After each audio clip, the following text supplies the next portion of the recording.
नमस्कार, तपाईहरुलाई स्वागत छ नेपाल अनलाइन स्कुलको युट्युब च्यानलमा। हाम्रो युट्युब च्यानलमा कक्षा नर्सरीदेखि मास्टरसम्मका सबै सब्जेक्टका सबै भिडियोहरू उपलब्ध छन्। तपाईहरुले युट्युबमा गएर अथवा फेसबुकमा गएर नेपाल अनलाइन स्कुल भनी सर्च गरी हाम्रो भिडियोहरू हेर्न सक्नुहुनेछ।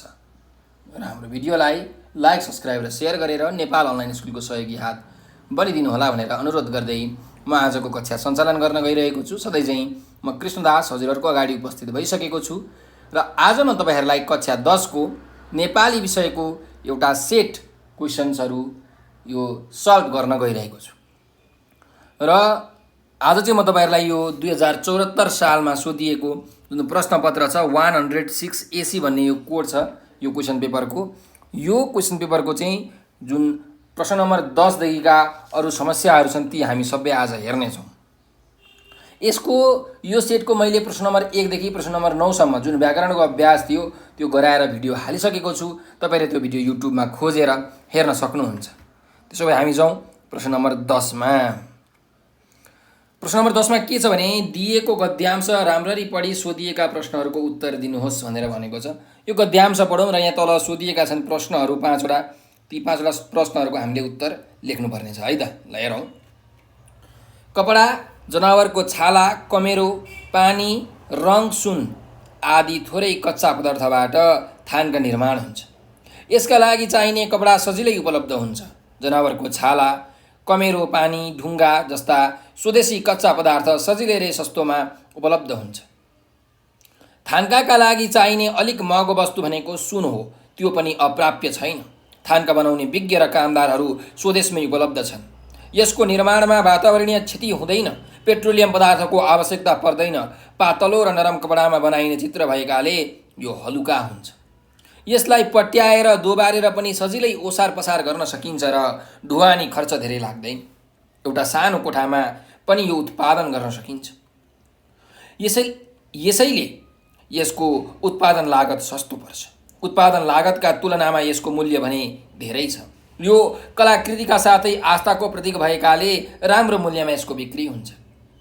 एउटा थानका 5-700 देखि लाखौं मूल्यमा पनि बिक्री हुन्छ। त्यसैले थानका उत्पादक र व्यापारीलाई राम्रै फाइदा हुन्छ। थानका बनाउने विज्ञ र कामदारहरूले राम्रो पारिश्रमिक त पाउँछन् नै, साथसाथै कला सृजनाबाट प्राप्त हुने सन्तुष्टि पनि पाउँछन्। यसबाट बेरोजगारी समस्या समाधानमा सहयोग पुग्छ। यसको बजार देश बाहिर पनि भएकाले विदेशी मुद्राको आर्जन हुन गई मुलुकको वैदेशिक व्यापारमा सकारात्मक प्रभाव पर्छ। यसबाट नेपाली कला, नेपाली संस्कृति र नेपालमा जन्मिएका बुद्धका बारेमा संसारभर प्रचार प्रसार भई नेपालको इज्जत र गरिमा बढ्छ भनेर एउटा यो अनुच्छेद दिएको छ, गद्यांश दिएको छ। अब हामीलाई यहाँ प्रश्नहरू छन् हेरौं। पहिलो प्रश्न छ थानका निर्माणका लागि आवश्यक कच्चा पदार्थको नाम लेख्नुहोस् भनेर भनेको छ। त थानका निर्माणका लागि आवश्यक पर्ने कच्चा पदार्थहरू के हुन् त भन्दा कपडा, जनावरको छाला, कमेरो, पानी, रङ, सुन आदि हुन् हैन। थानका निर्माणका लागि आवश्यक कच्चा पदार्थहरू भनेका कपडा, जनावरको छाला, कमेरो, पानी, रङ, सुन आदि हुन्। यसरी लेख्नु पर्यो है। ल अर्को प्रश्नमा जाउँ। थानका किन सजिलो र नाफामूलक व्यवसाय मानिन्छ भनेर भनेको छ। किन चाहिँ यो थानका बनाउन सजिलो छ र किन यो एकदमै नाफामूलक छ भनेर यहाँ हामीलाई प्रश्न सोधिएको छ। त हामीले लेख्न सक्छौं कि थानका बनाउने जुन कच्चा पदार्थहरू हुन्छन् त्यो सजिलै र सस्तोमा उपलब्ध हुन्छन् है। त्यस्तै गरिकन थानका बनाउने विज्ञ र कामदारहरू पनि स्वदेशमै उपलब्ध छन्। त्यसैले यो थानका बनाउन सजिलो र यो थानका भनेको सजिलो र नाफामूलक व्यवसाय हो है। त थानका किन सजिलो र नाफामूलक व्यवसाय मानिन्छ भन्दा थानका बनाउने कच्चा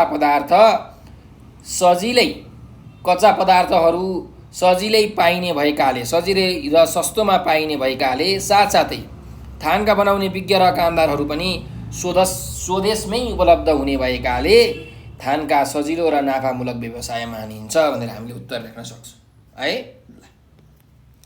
अब अर्को प्रश्नमा जाउँ। माथिको अनुच्छेदमा यसको निर्माणमा वातावरण क्षति हुँदैन, पेट्रोलियम पदार्थको आवश्यक पर्दैन भन्ने वाक्यलाई संयुक्त वाक्यमा परिवर्तन गर्नुहोस् भनेको छ। अब जुन यो वाक्य छ, यो वाक्य भनेको चाहिँ सरल वाक्यमा छ, यसलाई संयुक्त वाक्यमा हामीले परिवर्तन गर्नुपर्ने छ। संयुक्त वाक्यमा के हुन्छ भने जुन संयोजकहरू हुन्छन् नि तिनीहरूको प्रयोग हुन्छ। व्याकरणका कोटिहरू र, तर, अनि, पनि, त्यसैले हो यस्ता खालके शब्दलाई हामी के भन्छौँ? संयोजक भन्छौँ। कुनै पनि दुईवटा वाक्य, कुनै पनि दुईवटा शब्दलाई जुन जोड्ने शब्द हुन्छ त्यसलाई हामी संयोजक भनेर भन्छौँ। त हामीले यो वाक्यलाई कसरी संयुक्त वाक्यमा परिवर्तन गर्न सक्छौँ भन्दाखेरि यसको निर्माणमा वातावरणीय क्षति हुँदैन र पेट्रोलियम पदार्थको आवश्यकता पर्दैन, यसरी हामीले चाहिँ संयुक्त वाक्यमा परिवर्तन गर्न सक्छौँ। अझ राम्रो बनाउने हो भने यसको निर्माणमा वातावरणीय क्षति हुँदैन र पेट्रोलियम पदार्थको पनि आवश्यकता पर्दैन, यसरी हामीले एउटा संयुक्त वाक्य निर्माण गर्न सक्छौँ। अब हामी जाउँ अर्को प्रश्नमा। घ नम्बरको प्रश्न छ, विज्ञ शब्दको पर्यायवाची शब्द लेखी त्यसलाई वाक्यमा प्रयोग गर्नुहोस् भनेर भनेको छ। विज्ञ भनेको के हो त भन्दाखेरि कुनै पनि विषयको दक्षलाई, जानकार व्यक्तिलाई, सिपालु व्यक्तिलाई हामी विज्ञ भनेर भन्छौँ। तपाईँले यो विज्ञ शब्दको पर्यायवाची शब्द लेख्न सक्नुहुन्छ। उस्तै अर्थ दिने शब्द भनेको दक्ष अथवा जानकार अथवा सिपालु, जे लेखे पनि भयो। यो सबै के हो त? विज्ञको पर्यायवाची शब्द हो। अब यो पर्यायवाची शब्दलाई प्रयोग गरेर हामीले एउटा वाक्य बनाउनु पर्नेछ है। त्यसैले हामी यो दक्ष शब्दलाई लियौँ र एउटा वाक्य बनाऊँ कि मानिसले जुन विषय पढे पनि त्यसको दक्ष हुन सके जीवन सफल हुन्छ। यसरी वाक्य बनाउन सकिन्छ। ठिक छ। र उदाहरणको लागि मैले एउटा वाक्य बनाएँ, तपाईँले पनि यस्तै अरू वाक्य बनाएर लेख्न सक्नुहुन्छ है। अब अर्को यहाँ प्रश्नमा जाउँ। ग नम्बरको प्रश्न छ, माथिको अनुच्छेदमा भएको कामदारहरूको शब्दको कारक र विभक्तिको नाम लेख्नुहोस् भनेको छ। यहाँ जुन कामदारहरूले भन्ने एउटा शब्द छ, यो शब्दमा कुन कारक र कुन विभक्तिको प्रयोग भएको छ हामीले लेख्नुपर्ने छ है। त कर्ता कारक, कर्म कारक, करण हैन, सम्प्रदान, आपादान, अधिकरण, यी सबै कारकका नामहरू हुन्। प्रथमा विभक्ति, द्वितीय, तृतीय, चतुर्थी, पञ्चमी, षष्ठी, सप्तमी यी विभक्तिका नामहरू हुन्। त जुन यो कामदारहरूले भनेको छ, कसले? त कामदारहरूले भनेको कुनै पनि वाक्यमा यदि कसैले काम गर्छ भने, कुनै काम गर्छ भने त्यसलाई हामी कर्ता भन्छौँ। त्यही भएर यो कामदारहरूले भन्ने जुन शब्द छ यसमा कर्ता कारक प्रयोग भएको छ र कर्ता कारकमा जहिले पनि प्रथमा विभक्ति लाग्छ। त्यसैले जुन यो ले भन्ने एउटा यहाँ व्याकरणको कोटी छ, यो भनेको प्रथमा विभक्ति हो। त्यसैले माथिको अनुच्छेदमा भएको जुन यो कामदारहरूले भन्ने शब्द छ यसमा चाहिँ कर्ता कारक र प्रथमा विभक्ति रहेको छ भनेर हामीले लेख्न सक्छौँ। ठिक छ। ल अर्को प्रश्नमा जाउँ। प्रश्न नम्बर 11, तलको गद्यांश पढी सोधिएका प्रश्नको उत्तर लेख्नुहोस् भनेर भनेको छ। अब यो गद्यांश हामी पढौँ र यहाँ सोधिएका प्रश्नहरूको जुन उत्तरहरू छन् हामी लेख्नुपर्ने छ। उच्च पहाडी र हिमाली जिल्लामा खाद्यान्नको मूल्य आउँदो दशकमा करिब 26% बढ्ने प्रक्षेपण गरिएको छ। आपूर्ति मन्त्रालयले तयार पारेको 10 वर्षे बजार मूल्य माग तथा आपूर्तिको प्रक्षेपण प्रतिवेदन अनुसार पहाडी र हिमाली जिल्लामा आगामी 10 वर्षमा 25.49% बढ्ने प्रक्षेपण गरिएको छ। प्रतिवेदन अनुसार खाद्यान्न, निर्माण सामग्री, औषधि र अन्य उपभोग्य वस्तुहरूको औद्योगिक उत्पादन तराई क्षेत्रमा केन्द्रित छ। ताप्लेजुङ, मुगु, दार्चुला, रोल्पा जस्ता विकट उच्च पहाडी र हिमाली जिल्लाहरूमा सहज आपूर्ति तथा बजार पहुँच विस्तार गर्न कठिनाइका कारण त्यहाँका बासिन्दा उपभोग्य वस्तुको मूल्य बढी तिर्न बाध्य भइरहेछन्। उत्पादक र उपभोक्ता बीचको दूरी तथा यातायात लागत अत्याधिक हुँदा उपभोक्तासम्म पुग्दा त्यस्ता वस्तुको मूल्य धेरै बढ्ने प्रतिवेदनमा उल्लेख छ। मुलुकभित्रको भौगोलिक कठिनाई, असमान आपूर्ति सम्बन्धी पूर्वाधार, वस्तु उपभोग सम्बन्धी कमजोर जनचेतना, आपूर्ति व्यवस्था खर्चिलो र जोखिमपूर्ण हुनुका साथै चामल, नुन, औषधि, उपकरण लगायत आवश्यक वस्तुहरूको आपूर्तिका लागि हवाई मार्ग वा पशु र भरिया नै प्रयोग गर्नुपर्ने अवस्था भएकाले पनि मूल्य बढ्ने प्रतिवेदनमा उल्लेख छ। प्रतिवेदन अनुसार मुगु र दार्चुला जिल्लामा खाद्यान्नमध्ये चिउरा र चामलको मूल्य घट्ने उल्लेख छ। यस अवधिमा यी क्षेत्रमा पूर्वाधार विकास र यातायातका कारण मूल्य घट्ने जनाइएको छ। मुगुमा मोटा चिउरा 22.5%, मसिनो चामल 7.56%, मोटा चामलको मूल्य 13.57% घट्ने जनाएको छ। दार्चुलामा मसिनो चामलको मूल्यमा 5.47% कमी आउने उल्लेख छ। अत्याधिक वस्तुको उत्पादन, माग र मूल्य प्रवृत्तिको विगत 5 वर्ष वा उपलब्ध भएसम्मको आँकडाका आधारमा आगामी 10 वर्षको प्रक्षेपण गरिएको। आवश्यक वस्तुहरूको उत्पादन र मागको विश्लेषण गर्दा जिल्ला स्तरबाट समूहगत छलफल, स्थलगत भ्रमण गरी प्राप्त आँकडाको आधारमा प्रक्षेपण गरिएको जनाइएको छ। त यो अनुच्छेदमा चाहिँ एउटा प्रतिवेदन तयार पारिएको छ। पहाडी र हिमाली जिल्लामा जुन खाद्यान्नहरू छन् तिनीहरूको अवस्था के कस्तो छ, मूल्य के कस्तो छ भनेर एउटा प्रतिवेदन यहाँ लेखिएको छ। एउटा प्रतिवेदनको सानो अंश यहाँ छ।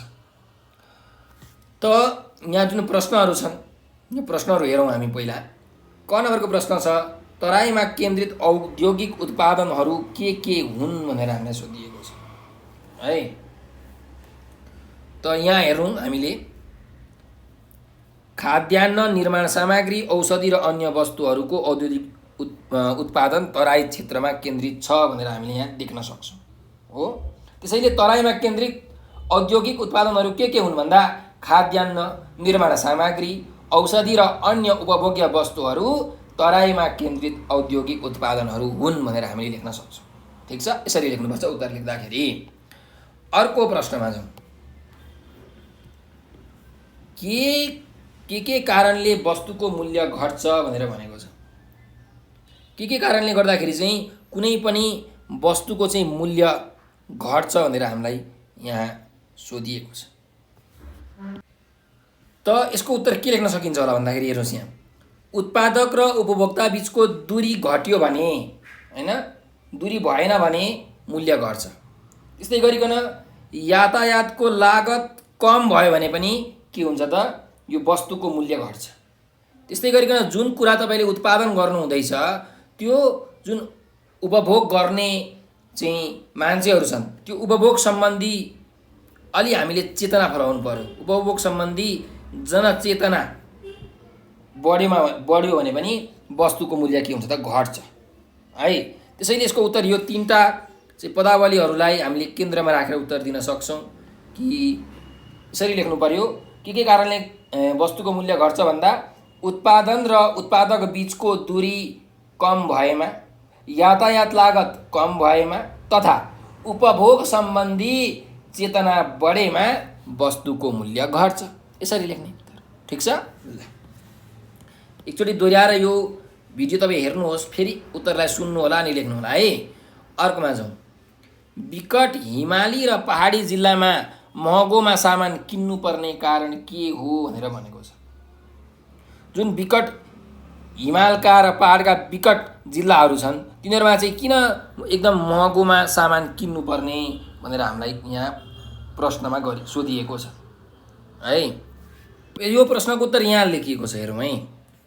विकट उच्च पहाडी र हिमाली जिल्लाहरूमा सहज आपूर्ति तथा बजार पहुँच विस्तार गर्न कठिनाइका कारण त्यहाँका बासिन्दा उपभोग्य वस्तुको मूल्य बढी तिर्न बाध्य भइरहेछन् भनेर यो एउटा तपाईँले वाक्यबाट लेख्न सक्नुहुन्छ है उत्तर। प्रश्न के छ हेर्नुहोस्, विकट हिमाली र पहाडी जिल्लामा महँगोमा सामान किन्नुपर्ने कारण के हो भन्दा विकट हिमाली र पहाडी जिल्लामा सहज आपूर्ति तथा बजार पहुँच विस्तार गर्न कठिनाइ भएका कारण महँगोमा सामान किन्नु परेको छ। यसरी हामीले उत्तर लेख्न सक्छौँ है। अर्कोमा जाउँ। अर्को प्रश्नमा उच्च पहाडी जिल्लामा किन वस्तुको मूल्य बढी छ भनेर भनेको छ।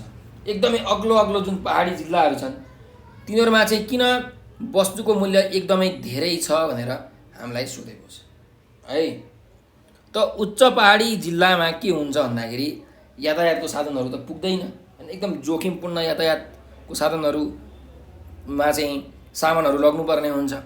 भन्नुको मतलब त्यो त्यहाँको भूगोल एकदम के हुन्छ, कठिन हुन्छ, भौगोलिक कठिनाइ है। त हेर्नुहोस्, भौगोलिक कठिनाइ, असमान आपूर्ति सम्बन्धी पूर्वाधार, त्यस्तै गरिकन यो वस्तु र उपभोग सम्बन्धी कमजोर जनचेतना, आपूर्ति व्यवस्था खर्चिलो र जोखिमपूर्ण भएको कारणले गर्दाखेरि चाहिँ यो उच्च पहाडी जिल्लामा वस्तुको मूल्य बढी भएको है। त्यसै गरिकन अर्को गुण त यहाँ लेख्न सक्नुहुन्छ कि वस्तुहरूको आपूर्तिका लागि हवाई मार्ग वा पशु र भरिया नै प्रयोग गर्नुपर्ने अवस्था छ, त्यही भएर पनि बढी हो है। अब हवाई मार्ग एरोप्लेनबाट सामान लग्नु भयो भने त एरोप्लेनको जुन खर्च हुन्छ त्यो पनि तिर्नु पर्यो, भरियाहरूको खर्च पनि तिर्नु पर्यो, हो कि होइन। त्यसैले यसको उत्तर के लेख्न सकिन्छ भन्दाखेरि उच्च पहाडी जिल्लामा किन वस्तुको मूल्य बढी हुन्छ भन्दा उच्च पहाडी जिल्लामा चाहिँ भौगोलिक कठिनाइ, असमान आपूर्ति सम्बन्धी पूर्वाधार, वस्तु उपभोग सम्बन्धी कमजोर जनचेतना, आपूर्ति व्यवस्था खर्चिलो र जोखिमपूर्ण हुनुका साथै वस्तुहरूको आपूर्तिका लागि हवाई मार्ग वा पशु र भरिया नै प्रयोग गर्नुपर्ने भएका कारणले चाहिँ वस्तुको मूल्य बढी हुन्छ भनेर हामीले उत्तर लेख्न सक्छौँ। ठिक छ। ल अब अन्तिम प्रश्नमा जाउँ। 9 नम्बरको प्रश्न, मुगु र दार्चुला जिल्लामा किन मूल्य घट्ने छ भनेर भनेको छ। जुन दुईटा जिल्लाहरू छन् मुगु र दार्चुला जिल्ला, त्यसमा चाहिँ किन वस्तुको मूल्य चाहिँ घट्ने छ भनेर हामीलाई यहाँ सोधेको छ प्रश्नमा है। किन घट्ने छ भन्दाखेरि यहाँ हेर्नुहोस्, यी क्षेत्रहरूमा मुगु र दार्चुला जिल्लाको जुन क्षेत्रहरू छ त्यो क्षेत्रमा चाहिँ पूर्वाधारको विकास र यातायातका कारणले गर्दाखेरि चाहिँ मूल्य घट्ने जनाइएको छ भनेर एउटा यहाँ वाक्य छ नि। हो त हामीले के लेख्न सक्छौँ भन्दाखेरि मुगु र दार्चुला जिल्लामा पूर्वाधार विकास र यातायातको सुविधाका कारणले मूल्य घट्ने छ है। के अरे, मुगु र दार्चुला जिल्लामा पूर्वाधार विकास र यातायातका सुविधाका कारण मूल्य घट्ने छ है।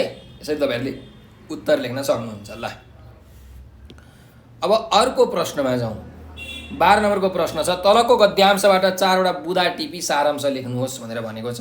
अब एउटा हामीलाई गद्यांश दिएको छ, यहाँबाट हामीले 4वटा बुँदा टिपेर चाहिँ यसको सारांश लेख्नुपर्ने छ। सार अंश है भनेको चुरो कुरो, गुदी कुरो, मेन कुरो, मूल भाव के हो त त्यो लेख्नुपर्ने छ। र सारांश लेख्दाखेरि जहिले पनि हामीले 1/3 सारांश लेख्नुपर्छ। भन्नुको मतलब यदि तपाईँको अनुच्छेदमा 30वटा शब्द छ भने तपाईँले सारांशमा 10वटा शब्द, यदि तपाईँको अनुच्छेदमा 90वटा शब्द छ भने तपाईँको सारांशमा जम्मा 30वटा शब्द मात्रै हुनु पर्यो है। 1/3 ल पहिला यो गद्यांश पढौँ। बाल्यकालमा सन्दुक रोहित निकै चञ्चल स्वभावका थिए। दार्जिलिङको बसाइले उनको जीवन सङ्घर्षशील बन्न पुग्यो। उनी जन्मदेखि कहिल्यै लामो यात्रामा निस्किएका थिएन, त्यसैले घरबाट धेरै टाढा आफन्तहरू कोही नभएको ठाउँमा बस्नुपर्दा उनलाई निकै नरमाइलो लाग्यो। उनले अनेक पीडा र अभावको सामना पनि गर्नु पर्यो। त्यहाँ बस्दा उनले संसारमा आफू एक्लो भएको र आफन्त जति सबै सकिएका हुन् कि जस्तो महसुस गरे। वर्षमा 2 पल्ट 15-15 दिनका लागि विद्यालयमा बिदा त हुन्थ्यो, तर घरमा आउन 15-16 दिन लाग्ने हुनाले 4-5 वर्षसम्म उनको घर परिवारसँग सम्पर्क हुन सकेन। अहिले जस्तो संसारको सुविधा पनि त्यो समयमा थिएन। वर्ष दिनमा एकपल्ट उनलाई भेट्न पुग्ने बुबासँगै आमाले पठाइदिएको कोसेली पातको पोकामा सायद उनी आफ्नो आमाको अनुहार देख्थे। बुबालाई भेट्न पाउँदा उनको खुसीको कुनै सीमा हुँदैन थियो। जसरी भए पनि अनेक समस्या झेल्दै उनी त्यहाँ पढ्दै थिए। यसै बेला चीन र भारतबीच सीमा युद्ध भयो। त्यहाँका सबै विद्यालयहरू बन्द भए अनि सन्दुक रोहित पनि नेपाल फर्के भनेर एउटा यहाँ सन्दुक रोहितको जीवनीबाट एउटा अनुच्छेद हामीलाई यहाँ दिएको छ। अब यो अनुच्छेदबाट हामीले 4वटा बुँदा टिप्नुपर्ने छ, 4वटा मुख्य पोइन्टहरू चाहिँ टिप्नु पर्ने छ।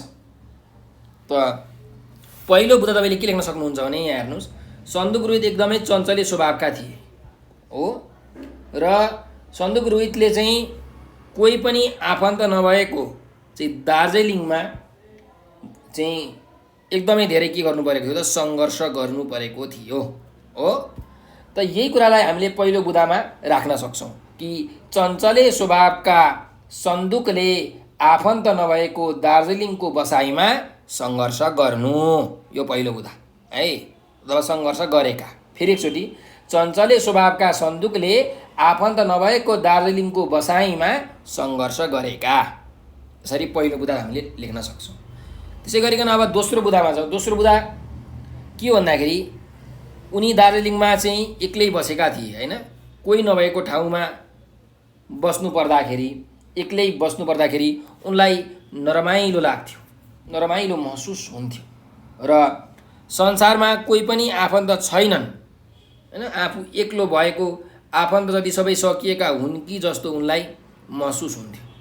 हो त यो कुरालाई हामीले समेटेर दोस्रो बुधा लेख्न सक्छौँ है। ल हेर्नुहोस्, दोस्रो बुधा कसरी लेख्ने भन्दाखेरि एक्लै बस्नु पर्दा नरमाइलो महसुस गर्नु र संसारमा आफन्त कोही पनि नभएको ठान्नु है। यसरी हामीले चाहिँ यो दोस्रो बुधा लेख्न सक्छौँ। ल अब जाउँ तेस्रो बुधामा। तेस्रो बुधा के हामी लेख्न सक्छौँ भने यहाँ हेरौँ कि अहिलेको जस्तो सञ्चारको सुविधा त्यतिखेर थिएन। त्यो समयमा त सञ्चारको सुविधा थिएन है। त्यस्तै गरिकन अनि घरमा आउनको लागि पनि 15-16 दिन लाग्थ्यो क्या उनलाई। यातायातको सुविधा नभएकोले उसलाई घरमा आउनलाई 15-16 दिन लाग्थ्यो र सञ्चारको पनि केही सुविधा थिएन त्यो बेलामा। फोन गरेर सोध्ने कुरा पनि भएन त्यो बेलामा। हो त्यही भएर चाहिँ उनलाई आफ्नो घर जान एकदम कठिन हुन्थ्यो र ऊ आफ्नो घर गएनन् है। 4-5 वर्षसम्म उनी आफ्नो घर पनि गएनन्। त यही कुरालाई समेटेर हामीले एउटा बुधा लेख्न सक्छौँ कि यातायात तथा सञ्चारको सुविधा नभएकाले बिदामा घर जान कठिनाइ हुनु र नजानु, यो तेस्रो बुधा भयो। ठिक छ, यसरी हामीले तेस्रो बुधा टिप्न सक्छौँ। अब अन्तिम एउटा बुधा के टिप्न सक्छौँ भन्दाखेरि हरेक वर्षमा चाहिँ वर्षमा एकपटक बुवाले मात्रै सन्दुकलाई के गर्नुहुन्थ्यो त भेट्नुहुन्थ्यो हो। हरेक वर्ष यहाँ हेरौँ त वर्ष दिनमा एकपल्ट उनलाई भेट्न को पुग्नुहुन्थ्यो त बुवा पुग्नुहुन्थ्यो हो। र पछि सन्दुक चाहिँ यो चीन र भारत बीच सीमा युद्ध भएको कारणले सन्दुक रोहित नेपाल फर्केका थिए। त हो यो कुरालाई समेटेर हामीले एउटा बुधा बनाउन सक्छौँ। त कसरी भन्दाखेरि वर्षमा एकपल्ट बुवाले नै भेट्दै आएका सन्दुक भारत र चीन युद्धका कारण नेपाल फर्किनु, यो चौथो बुधा भयो। यसरी ठिक छ। ल यसरी तपाईँहरूले बुधाहरू चाहिँ टिप्न सक्नुहुन्छ। सकेसम्म अनुच्छेदमा भएका सबै कुराहरूलाई समेट्ने गरी बुधा टिप्नुहोस्। अब हामीले सारांश लेख्नुपर्ने छ। सारांश लेख्दाखेरि जहिले पनि एउटा हामीले शीर्षक दिनुपर्छ है। त यो सारांशको एउटा शीर्षक म के दिन्छु भने सन्दुकको सङ्घर्ष, यो मैले शीर्षक दिएँ है त सारांशको। अब यो सारांश लेख्दाखेरि चाहिँ हामीले सबैभन्दा सजिलो के हो भन्दाखेरि जुन तपाईँले बुधाहरू लेख्नु भएको छ त्यही बुधाहरूलाई अझै छोट्याएर तपाईँले लेख्नुभयो भने तपाईँको एउटा राम्रो सारांश बन्छ। ठिक छ, त्यही भएर त्यो कुरामा तपाईँहरूले आफ्नो ध्यान दिनु होला।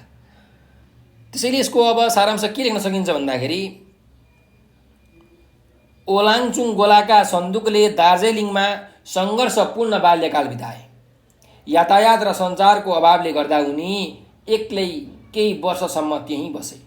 4-5 वर्षसम्म एक्लै बस्नुपर्दा साह्रै नरमाइलो र एक्लो महसुस गरेका सन्दुक भारत र चीन युद्धका कारण विद्यालय बन्द भएपछि नेपाल फर्किए। यसरी हामीले एकदम छोटो मिठो चाहिँ सारांश लेख्न सक्छौँ है। ल अब अर्को अभ्यासमा जाउँ। यहाँ 13 नम्बरको अभ्यास हेर्नुहोस्। कुनै एक प्रश्नको उत्तर लेख्नुहोस् भनेर भनेको छ। क नम्बरमा छ दिएका बुधाहरूको आधारमा जीवनी लेखी शीर्षक दिनुहोस् भनेर भनेको छ। त जीवनी लेखेर चाहिँ हामीले यो एउटा शीर्षक, राम्रो उचित उपयुक्त शीर्षक हामीले दिनुपर्ने छ। त यहाँ हेरौँ कसको जीवनी हो त हामीले लेख्नुपर्ने। त नाम ध्रुवचन्द्र गौतम, जन्ममिति विक्रम सम्वत 2000 साल पुस 2 गते, जन्मस्थान रक्सौल भारत, मातापिता दीपवती र गोविन्द प्रसाद गौतम, शिक्षा स्नातकोत्तरसम्म अध्ययन नेपालमा र चाहिँ भारतको पुणे विश्वविद्यालयमा विद्याभारती भनेको PhD। अनि उनका प्रमुख कृतिहरू छन् उनको विशेषता, उनले पाएका पुरस्कारहरूको बारेमा यहाँ लेखिएको छ। त यी सबैलाई हामीले समेटेर एउटा के लेख्न सक्छौँ त भन्दाखेरि जीवनी लेख्न सक्छौँ। त जीवनीको शीर्षक के राख्ने भन्दाखेरि ध्रुवचन्द्र गौतम, र उनी के हुन् त भन्दाखेरि चाहिँ साहित्यकार हुन्। उनले कृतिहरू निकालेका छन्, विभिन्न कृतिहरू निकालेका छन्। त्यही भएर जीवनीको हामीले शीर्षक दिन सक्छौँ साहित्यकार ध्रुवचन्द्र गौतम। ध्रुवचन्द्र गौतम। ल यो चाहिँ हाम्रो शीर्षक भयो। अब हामीले जीवनी लेख्नु पर्यो। आधुनिक नेपाली साहित्यका चर्चित आख्यानकारका रूपमा ध्रुवचन्द्र गौतमलाई समेत लिने गरिन्छ। उनको जन्म विक्रम सम्वत 2000 पुस 2 गते भारतको रक्सौलमा भएको। उनी माता दीपवती र पिता गोविन्द प्रसाद गौतमका प्रतिभाशाली सुपुत्र हुन्। उनले नेपालका विद्यालय र विश्वविद्यालयबाट स्नातकोत्तरसम्मको अध्ययन गरेका छन्। त्यसै गरी भारतको पुणे विश्वविद्यालयबाट उनले विद्यावारिधिको उपाधि प्राप्त गरेका छन्। यस दृष्टिले उनी शिक्षित साहित्यकारका रूपमा देखा पर्दछन्। गौतमले तटस्थता असफलता है यहाँ लेखिएको छ, तटस्थता असफलता शीर्षकको कविता पहिलो पटक रूपरेखा पत्रिकामा प्रकाशित गरेर नेपाली साहित्यमा प्रवेश गरेका हुन्। त्यसपछि उनको साहित्यिक यात्रा निकै लामो समयसम्म निरन्तर चलिरहेको पाइन्छ। उपन्यासका क्षेत्रमा उनका अन्त्यपछि अलिखित एक सहरमा एक कोठा, उपसंहार अर्थात् चौथो अन्त्य, कट्टेल सरको चोटपटक र बालुवामाथि जस्ता आधा दर्जन कृतिहरू प्रकाशित छन्। त्यसै गरी कथाका क्षेत्रमा पनि गौतमका प्रतिनिधि कथाहरू र गौतमका एकान्त कथा जस्ता कथा सङ्ग्रहहरू प्रकाशित भएका छन्। उनको भस्मासुरको नली हाड शीर्षकमा प्रकाशित नाट्यकृति निकै चर्चित रहेको छ। खास गरी उपन्यास, कथा र नाटकका क्षेत्रमा स्थापित गौतमका गीति नाटक र नृत्य नाटकहरू अलि नयाँ ढङ्गबाट लेखिएको पाइन्छ। उनले निबन्धका क्षेत्रमा समेत कलम चलाएका छन्। ध्रुवचन्द्रको साहित्यिक विशेषता भन्नु नै विसङ्गतिवादी र अस्तित्ववादी दर्शनबाट प्रभावित रहनु हो। उनका उपन्यासहरूमा यस्तो प्रवृत्ति प्राय सबैतिर पाइने गर्छ। अझ आलोचनात्मक यथार्थवादी प्रवृत्तिलाई समेत उनले आफ्नो उपन्यासहरूमा प्रयोग गरेका छन्। त्यस्तै उनी मानवीय चरित्रबाट हुने र राजनीतिक सन्दर्भसँगै देखा पर्ने विकृति विसङ्गतिप्रति व्यङ्ग्य गर्न पनि पछि पर्दैनन्। यसरी बहुमुखी प्रतिभाका धनी ध्रुवचन्द्र गौतमलाई साहित्यिक योगदानका आधारमा मदन पुरस्कार 2040 र साझा पुरस्कार 2059बाट समेत पुरस्कृत एवं सम्मानित गरिएको छ। उनी नेपाली साहित्यका क्षेत्रमा अमूल्य रत्नका रूपमा स्थापित प्रतिभा हुन् भनेर हामीले लेख्न सक्छौँ। ठिक छ। ल अब हामी अर्को प्रश्नमा जाउँ। ख नम्बरको प्रश्न, कामको खोजीमा विदेश जान खोज्ने साथीलाई स्वदेशमै बसी स्वरोजगारमा लाग्न आग्रह गर्दै चिठी लेख्नुहोस् भनेर भनेको छ। त यो एउटा चिठी हो, घरायसी चिठी। आफ्नो कुनै साथीलाई, आफन्तजनलाई लेख्ने चिठीलाई हामी घरायसी चिठी भन्छौँ। त घरायसी चिठीमा चाहिँ सबैभन्दा सुरुमा हामीले मिति लेख्नुपर्ने हुन्छ। 2078 साल 1 महिना 1 गते, वैशाख 1 गते। अब कहाँबाट लेखिएको हो त भन्दा कामको खोजीमा विदेश जान खोज्ने साथीलाई स्वदेशमै बसी स्वरोजगारमा लाग्न आग्रह गर्दै चिठी लेख्नुहोस् भनेको छ। ल म चाहिँ विदेशमा काम गरिरहेको एकजना भए, म मलेसियामा छु अरे। ल है, किनकि विदेशमै भएको कोही साथीले चाहिँ नेपालमा भएको साथीलाई सुझाव दियो भने त उसले मान्छ नि त। त्यही भएर मैले मलेसिया लेखेँ भनेको। जहाँबाट चिठी लेखिएको हो त्यो चिठी लेखेको ठेगाना र मिति हामीले यहाँ लेख्न सक्छौँ। मिति त तपाईँले छुट्याउनु नै हुँदैन र ठेगाना लेख्नुभयो भने पनि अत्यन्तै राम्रो। अब सम्बोधन गर्नु पर्यो। त मित्र नवीन, नवीन मित्रलाई लेखिँदैछ। मित्र नवीन, सादर नमस्कार। सम्बोधन र शिष्टाचार यहाँ लेख्नुपर्ने हुन्छ। अब घरायसी चिठीमा हामीले चाहिँ विषय खुलाउनु पर्दैन है। अब यहाँ तपाईँले विषय लेखिराख्नु पर्दैन। तपाईँले कसरी सुरु गर्नु पर्यो भन्दाखेरि, यहाँ हामी सबै परमेश्वरका कृपाले आरामै छौँ। त्यहाँ तिमी र तिम्रा बुवामा पनि आरामै हुनुहुन्छ होला भनी आशा एवं विश्वास लिएको छु। साथी, धेरै दिन भयो हाम्रो भेट नभएको। सुन्दैछु तिमी विदेश जाने तर्खरमा छौ अरे। पक्कै पनि तिमीलाई स्वदेशमा बसेर आय आर्जन गर्ने अनुकूलता भएन होला। अरू साथीहरू झैँ तिमी पनि सायद मलेसिया र कतार जस्ता कुनै मुलुक जाने इच्छाले भिसा बनाउँदैछौ। साथी, मलाई थाहा छ तिमीभित्र प्राविधिक सिपको भण्डार छ। तिमी हाउस वायरिङदेखि प्लम्बिङ जस्ता थुप्रै कामहरू जान्दछौ। तिमीले आफूभित्र रहेको सिपलाई स्वदेशमै सदुपयोग गर्न सक्छौ पनि। हो, सुरुमा तिम्रो क्षमतालाई मानिसले त्यति नबुझ्लान्। स्वदेशमा निरन्तर आफ्नो क्षमता देखाइरह्यो भने एक दिन तिम्रो मूल्याङ्कन हुन्छ नै। साथी, तिमीलाई थाहा नै होला कि सुखीराम चौधरीलाई पनि पहिले कसैले चिन्दैनथ्यो। उनी पनि विदेश जानका लागि तयार हुँदै थिए, तर घर परिवारले सँगै काम गरौँ भनेपछि उनी बिस्तारै काममा लाग्दै गए। सानो हार्डवेयरको पसल खोलेका चौधरीले आज मुलुकका धेरै सहरहरूमा आफ्नो सिप र व्यापार बढाएका छन्। आफू मात्रै होइन, कैयौँ सिप सिकेका नेपालीहरूलाई रोजगारी पनि दिएका छन्। त्यस्तै तिमी गाउँ सहरहरूमा निर्माण भइरहेका घरहरूका लागि सक्षम व्यक्ति हौ। इन्जिनियर र ठेकेदार अथवा घर धनीसँगै भए पनि भेटेर आफ्नो क्षमताबारे भन्न साथ तिमीलाई सबैले काम दिन्छन् र तिम्रो आर्थिक समुन्नति हुँदै जान्छ। एक दिन तिमीले नै हजारौँलाई सिप सिकाएर रोजगारी दिने अवस्था आउनेछ। अतः मित्र नवीन, म एउटा हितैषी मित्रको हैसियतले स्वदेशमै बसेर स्वरोजगारमा लाग्नु बेस हुन्छ भन्ने सल्लाह दिन्छु। हाम्रो भेट भइरहोस्। आजलाई यतिमै कलम विश्राम गर्छु भनेर अन्तिममा तपाईँले सम्बन्ध ज्ञापन गर्नुपर्ने हुन्छ। तपाईँको के सम्बन्ध हो त, जसलाई तपाईँले चिठी लेख्नु भएको छ उसँग के सम्बन्ध हो, त्यो सम्बन्ध तपाईँले ज्ञापन गर्नु पर्यो। यसरी लेख्नुहोस्, उही तिम्रो साथी अथवा उही तिम्रो प्यारो मित्र, जे लेखे पनि भयो है। र आफ्नो नाम लेख्नु पर्यो। अब मेरो नाम खेमराज ढकाल, ल, र कहाँबाट लेखेको हो त, मलेसियाबाट लेखेको हो है। त खेमराज ढकालले मलेसियाबाट चाहिँ आफ्नो साथी नवीनलाई एउटा चिठी यहाँ लेखेको नमुना मैले तपाईँहरूलाई प्रस्तुत गरेँ। अब यो चिठी लेखिसकेपछि जहिले पनि विद्यार्थीहरूले हेर्नुहोस् खामको नमुना बनाउँदैनन्। खामको नमुना बनाउनै पर्छ, त्यो बनाएपछि राम्रो अङ्क आउँछ है। त खामको नमुना बनाउँदाखेरि यहाँ हेर्नुहोस्, म तपाईँलाई देखाउँछु। यसरी बनाउनु पर्यो। यहाँ टिकट हुन्छ, एउटा टिकट तपाईँले टाल्नुपर्ने हुन्छ। ल, अब एकातिर पठाउने व्यक्ति, अर्कोतिर पाउने व्यक्ति। पठाउनेलाई भनिन्छ प्रेषक, पाउनेलाई भनिन्छ प्रापक। प्रेषक र प्रापक। अब यहाँ प्रेषक जसले पठाएको हो उसको नाम लेख्नु पर्यो, खेमराज ढकाल, उसको नाम। त्यसै गरिकन उसको ठेगाना, कहाँबाट पठाएको हो त, क्वालालम्पुर। ल, क्वालालम्पुर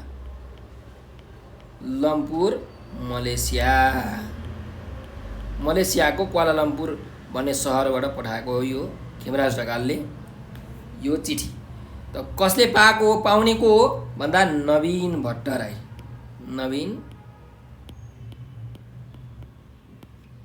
भट्टराई। ठेगाना के हो त भन्दा उर्लाबारी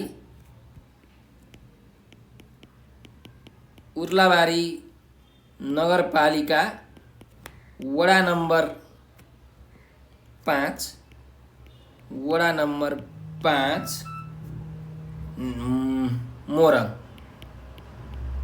मोरङ नेपाल। ल, यसरी तपाईँहरूले पठाउने व्यक्ति र पाउने व्यक्तिको नाम र ठेगाना चाहिँ लेख्नुपर्ने हुन्छ। ठिक छ। ल, त्यसरी हामीले चिठीहरू लेख्न सक्छौँ है। अब अर्को प्रश्नमा जाउँ। यहाँ हेर्नु, 14 नम्बरको प्रश्न छ, कुनै एक उद्धरणको सहप्रसङ्ग व्याख्या गर्नुहोस् भनेर हामीलाई भनेको छ। त पहिलो एउटा यहाँ कसैको भनाइ दिएको छ, एउटा वाक्य दिएको छ, परमेश्वर म कृतज्ञ हुँ, मेरो पौरखलाई धिक्कार छ भनेर यहाँ भनिएको छ। यो भनाइ चाहिँ हामीलाई यो गुरुप्रसाद मैनालीद्वारा लिखित होइन कक्षा 10 को नेपाली किताबको प्रत्यागमन भन्ने कथाबाट यो सारिएको हो है। र र यो कुन प्रसङ्गमा आएको हो त्यो कुरालाई पनि हामीले यहाँ खुलाउनु पर्ने हुन्छ र यसले भन्न खोजेको कुरा के हो त्यसलाई व्याख्या विश्लेषण गर्नुपर्ने हुन्छ। त उत्तर कसरी लेख्ने भन्दाखेरि यसरी लेख्नुहोस् कि प्रस्तुत भावपूर्ण तथा गहन अभिव्यक्ति सुप्रसिद्ध कथाकार गुरुप्रसाद मैनाली विक्रम सम्वत 1957-2028 द्वारा लिखित प्रत्यागमन कथाबाट उद्धृत गरिएको हो। मैनाली सामाजिक विषयवस्तुमा आधारित कथा लेख्ने सुप्रसिद्ध कथाकार हुन्। नेपाली समाजका रीतिरिवाज, मूल्य, मान्यता र आदर्शलाई उनी सरल बोलीचालीको भाषामा प्रस्तुत गर्ने क्षमता राख्छन्। आफ्नो आमाबुवा सरह लालन पालन गरी हुर्काउने दाजुभाउजूलाई श्रीमतीको लैमा लागेर अलग्गै बस्न पुगेका रामु बिरामी परेर थला परे। त्यस्तो बेला श्रीमतीले उनको राम्ररी हेरचाह पनि गरिनन्। रामुको टिठ लाग्दो अवस्था देखेर भाउजू शोभाले पुरै स्याहार सुसार गरी निको पारी घर लिएर गइन्। दाजुको घरमा पुगेपछि आफ्नो अनुपस्थितिमा घर परिवारको अवस्था नाजुक बन्न पुगेको उनले देखे। यस्तो अवस्था सिर्जना गर्ने पात्र आफै भएको महसुस गर्दै मनमनै पछुतो गर्ने क्रममा रामुले उक्त अंश भनेका हुन्। मातृ पितृ स्नेह प्रदान गर्ने भाउजू र दाजु प्रति रामुले खुबै पश्चाताप गरे। कुनै सहारा नभएपछि मानिसले ईश्वरको पुकार गर्छ, त्यस्तै अवस्था रामुको भएको छ। उनलाई हुर्काउने, माया दिने र पढाउने जस्ता अति नै महत्त्वपूर्ण काम गरेर सक्षम बनाउने दाजु भाउजूप्रति उनले गद्दारी गरे। दाजु भाउजूले गरेको उपकार उनले चटक्कै बिर्से। उनकै कारण दाजुको घरमा गरिबीले डेरा जमायो। उनी दाजु भाउजूप्रति कृतज्ञ नबनेका भए दाजु भाउजूको अवस्था यस्तो दयनीय र टिठ लाग्दो हुने थिएन। जति नै पौरख गरे पनि त्यस अवस्थामा उनी आफूलाई धिक्कारछन्। उनलाई आफू कर्तव्यच्युत भएकामा हुनसम्मको पछुतो भएको छ। माथिको अभिव्यक्तिबाट रामुले गल्ती महसुस गरेको बुझिन्छ।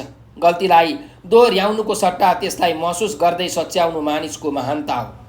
त्यस्तै महानताको भाव रामुले यहाँ प्रकट गरेका छन्। परमेश्वर, कृतज्ञ, धिक्कार जस्ता तत्सम शब्द अनि पौरख जस्तो तद्भव शब्दको प्रयोगले पश्चाताप सम्बन्धी भाव र कर्तव्य बोध भएको कुरालाई यहाँ प्रभावकारी ढङ्गले प्रस्तुत गरिएको छ भनेर हामीले यसको उत्तर लेख्न सक्छौँ। त्यस्तै गरिकन भाइ बहिनीहरू, अब हामी अर्को यहाँ प्रश्नमा जाउँ। ख नम्बरको प्रश्न के छ भन्दाखेरि एउटा कविताको यहाँ छोटो अंश हैन हरफहरू दिएको छ। चाहिँ यो स्वावलम्बी सके बन्न कुनै चाहिन्न नोकर, सर्वत्र जाँगरै तातोस कसले लाउने कर भनेर भनेको छ। यो जुन कवितांश छ यो चाहिँ हाम्रो कक्षा 10 को नेपाली किताबको सन्तुष्टि भन्ने कविताबाट उद्धृत गरिएको र यसका लेखक हुनुहुन्छ भरतराज पन्त। उहाँले यो कविताका माध्यमबाट चाहिँ सन्तोष भनेकै सबैभन्दा ठुलो सुख हो, मानिसले सन्तोष गर्न जान्नु पर्दछ, सन्तोषम परम सुखमको भावना हरेक मानिसमा जागृत हुनु पर्दछ भन्ने सन्देश दिनुभएको छ। त प्रस्तुत कविताका पंक्तिहरू कक्षा 10 का नेपाली किताबको चाहिँ कवि भरतराज पन्त 1986-2065 द्वारा लिखित सन्तुष्टि शीर्षकको कविताबाट साभार गरिएको। शास्त्रीय छन्द र पूर्वीय परम्परालाई आत्मसात गर्दै काव्य सिर्जना गर्ने पन्तले यस कवितामा मानव जीवनलाई सफल र सन्तुष्ट बनाउन श्रम, नैतिकता र सामूहिक चिन्तनको आवश्यकता पर्दछ भन्ने कुरालाई प्रस्तुत गरिएको छ। कविले उक्त पंक्तिहरू स्वावलम्बी र जाँगरिलो बन्न सके सहज रूपमा सन्तुष्टि प्राप्त गर्न सकिने कुरा प्रस्तुत गर्ने क्रममा उल्लेख गरेका हुन्। कवि यस कवितांशमा एक स्वाभिमानी र स्वावलम्बी व्यक्तिका रूपमा देखा पर्छ। आफ्नो खुट्टामा आफै उभिनु स्वावलम्बी बन्नु हो। आफ्नो खुट्टामा उभिन नसक्नेले अरूको चाकरी गर्नुपर्छ। अरूको चाकरीमा लाग्नेले आफ्नो स्वाभिमान गुमाउनुपर्छ। कवि स्वावलम्बी बन्न सकेका खण्डमा नोकर चाकरको आवश्यकता पर्दैन र जाँगरिलो भई जीवन बिताउन सकिन्छ भन्ने ठान्छ। त्यसैले कविले कसैको दया माया र सहयोग बिना नै स्वावलम्बी भएर बाँच्न चाहेका हुन्। संसारका मानिस बढी विलासी जीवन बिताउन चाहन्छ। नोकर चाकर राखेर शानसँग जीवन बिताउन पाए सुखी होइन्छ भन्ने उनीहरू ठान्छन्। सुख पाउन त्यति सजिलो छैन। जाँगर र आत्मविश्वासका साथ आफ्नो काम आफैले सम्पन्न गर्न सके मानिसले आत्मसन्तुष्टि सजिलै प्राप्त गर्न सक्छ। त्यसैले स्वावलम्बी र आत्मनिर्भरताले नै जीवनको सच्चा सुख प्राप्त गर्न सकिन्छ भन्ने कुरालाई बडो आकर्षक भाषा शैली र अनुष्टुप छन्दका माध्यमबाट यस कवितांशमा प्रस्तुत गरिएको छ भनेर हामीले यसको व्याख्या गर्न सक्छौँ। त्यसै गरिकन अब हामी जाउँ अर्को अभ्यासमा भाइ बहिनीहरू। अर्को अभ्यास चाहिँ हेरौँ, अभ्यास नम्बर 15 को तलका कुनै 2 प्रश्नको उत्तर दिनुहोस् भनेर भनेको छ र यहाँ हामीलाई क नम्बरमा के सोधिएको छ भन्दाखेरि तलका कथांश पढी अन्त्यमा सोधिएका प्रश्नको उत्तर दिनुहोस् भनेर भनिएको छ। त यो कथांश पढौँ। यो कथांश चाहिँ हाम्रो माउजङ बाबु साहेबको कोट भन्ने जुन कथा छ त्यो कथाबाट उद्धृत गरिएको हो। त पढौँ कथांश कि प्रजातन्त्रपछि बाबु साहेबको व्यक्तित्व मुरमुरिएको र कोटलाई पनि मैलो पुरानो धमिलो भनेर सबैले उपहासले टक लगाएर हेर्ने दृष्टता गर्न थालेका थिए। कोही त अझ मुसुमुसु हाँस्न पनि बाँकी राख्दैनथे। बाबु साहेबका कानमा पनि एक दिन यी कुराहरू पुगे। उनले भित्ताको किलामा झुन्ड्याइएको कोटलाई हेरिरहे र अतीत इतिहासको स्मरण गरे। उनले सम्झे कि पकज साहेबबाट बक्सिएको यही कोट परचक्री समय अरे आज त्यस्तो कोटलाई हाम्रो पकजले बकस दिएको भनेर होच्याउने भनेर यसरी चाहिँ एउटा सानो कथांश यहाँ यो कथाको भाग यहाँ दिएको छ। अब यहाँ हामीलाई प्रश्नहरू छन्, हेर्नुहोस् 2टा प्रश्न छ। प्रजातन्त्र आएपछि बाबु साहेबको व्यक्तित्व र कोटमा के कस्तो परिवर्तन देखियो भनेर भनेको छ। अब यसको चाहिँ तपाईँले 7-8 लाइनको चाहिँ एउटा ठिक्कसँगले उत्तर लेख्नुपर्ने हुन्छ। तपाईँले जुन कथा पढ्नु भएको छ त्यो कथाको आधारमा यसको उत्तर लेख्नुपर्ने हुन्छ। यहाँ जुन कथांश दिएको छ यो कथांश चाहिँ तपाईँहरूलाई सजिलो बनाउनको लागि दिएको। यदि तपाईँहरूलाई केही कुरा याद छैन भने यो कथांशले तपाईँहरूलाई कुराहरू सम्झाउँछ। त प्रजातन्त्र आएपछि बाबु साहेबको व्यक्तित्व र कोटमा चाहिँ के कस्तो परिवर्तन भयो त भन्दा प्रजातन्त्र आएपछि बाबु साहेबको व्यक्तित्व र कोटमा आमूल परिवर्तन देखियो। राणाकालमा जनताका सामु पर्दा धाक रवाफ र सुखशयलमा बिताउने बाबु साहेब प्रजातन्त्र आएपछि उनको व्यक्तित्व मुरमुरिन थालेको छ। पहिले उनका अगाडि पर्न पनि गाह्रो मान्ने मानिसहरू उनलाई देखेर डराउन छाडेका छन्। उनको व्यक्तित्वको प्रतीक वा गौरवको प्रतीक बनेको मास रङको कोट मैलो पुरानो र धमिलो बन्दै गएको थियो। त्यस कोटलाई एकटक लगाएर हेर्ने साहस पनि मानिसमा पलाउँदै गएको थियो। कतिपय मानिसहरू उनको हालत र कोटको अवस्था देखेर मुसु मुसु हाँस्न पनि थालिसकेका थिए। मानिसबाट आफू र आफ्नो कोटको बारेमा अनावश्यक टिका टिप्पणी हुन थालेको कुरालाई लाचार बनेर सुन्न उनी बाध्य भएका थिए। यसरी प्रजातन्त्र आएपछि बाबु साहेबको व्यक्तित्व र कोटमा असाधारण परिवर्तन आएको देखियो भनेर हामीले लेख्न सक्छौँ है। अर्को प्रश्नमा जाउँ। बाबु साहेबले पुरानो कोटलाई किन छोड्न नचाहेका हुन् भनेर हामीलाई सोधेको छ। बाबु साहेबले पुरानो कोटलाई किन छोड्न नचाहेका हुन् त भन्दा माउजङ बाबु साहेबको कोट आतङ्कको प्रतीक थियो। त्यही कोट लगाएर हिँडेपछि सर्वसाधारणले राणाकालीन आतङ्कको स्मरण गर्थे। अजय गौरवशाली त्यस कोटबाट कुनै कुरा कोट्याउन कसैले हिम्मत गर्दैनथे। चहकिलो मास रङको त्यो कोट दोस्रो फुस्रो र मैलो बिरुप हुन गएको भए पनि साराका आँखा त्यसैमा पर्थे। पकज साहेबबाट प्राप्त त्यो कोट हिन्दुस्तानीबाट ल्याएको थियो। राजसी रवाफ अतीतको गौरव र महिमामय अतीतको प्रतीक बेन्छन् कपडा। त्यस्तै गरिकन व्हाइट वे रेलिङ विभागमा तयार पारिएको भएर पनि त्यस कोटको ठुलो महत्त्व रहेको छ। हरेक उत्सवहरूमा आकर्षणको केन्द्र र अतीतको गौरवको प्रतीकका रूपमा रहेकाले नै माउजङ बाबु साहेबले नयाँ कोट किन्न नजानुको प्रमुख कारण हो भनेर हामीले लेख्न सक्छौँ। ठिक छ। त्यही भएर चाहिँ उनले नयाँ कोट चाहिँ किन्न नचाहेका है। अब हामी अर्को अभ्यासमा जाउँ। ख नम्बरमा भनिएको छ कि तलको कवितांश पढी अन्त्यमा सोधिएका प्रश्नको उत्तर दिनुहोस् भनेर भनेको छ। जुन यो कवितांश छ यो कवितांश चाहिँ हामीलाई कक्षा 10 को नेपाली पाठ्यपुस्तकको वर्षा भन्ने जुन कविता छ त्यो कविताबाट यहाँ लिएको हो। यस कविताका रचयिता महाकवि लक्ष्मीप्रसाद देवकोटा हुन्। उनले यो कविताको मार्फतबाट चाहिँ प्रकृतिको जुन प्रेम छ त्यसलाई दर्शाएका छन्, देखाएका छन्। त पहिला यो हामी कवितांश पढौँ। आइन् वर्षा हरर चढी वायु पंखी विमान, पाङ्रा घरसी शिखर गरजी थर्कियो आसमान। झिल्के झिल्का अचल मुख भो त्रासले नील गाढा, चुली नाघिन प्रकृति कलिलिन देखिँदै दूर टाढा। अब यहाँ हामीलाई दुईटा प्रश्नहरू पुछारमा दिएका छन्। पहिलो प्रश्न छ वर्षा ऋतुको आगमन कसरी हुन्छ। यहाँ वर्षाकालीन प्रकृतिको वास्तविक रूपको वर्णन गरिएको छ। सामान्यतः वर्षाकालमा वर्षा हरर गर्दै विमान चढी आउने गर्छ। मानौ पाङ्रा घर्सेर शिखरमा चढी आसमान थर्काउँछ। झल्याक झुलुक गरेर सातो लिने र प्रकृतिले कलिली भएर चुली नागेका अवस्था वर्षाकालमा देख्न सकिन्छ। यसले धरतीलाई नै चलायमान गराउन सक्ने सामर्थ्य राख्छ।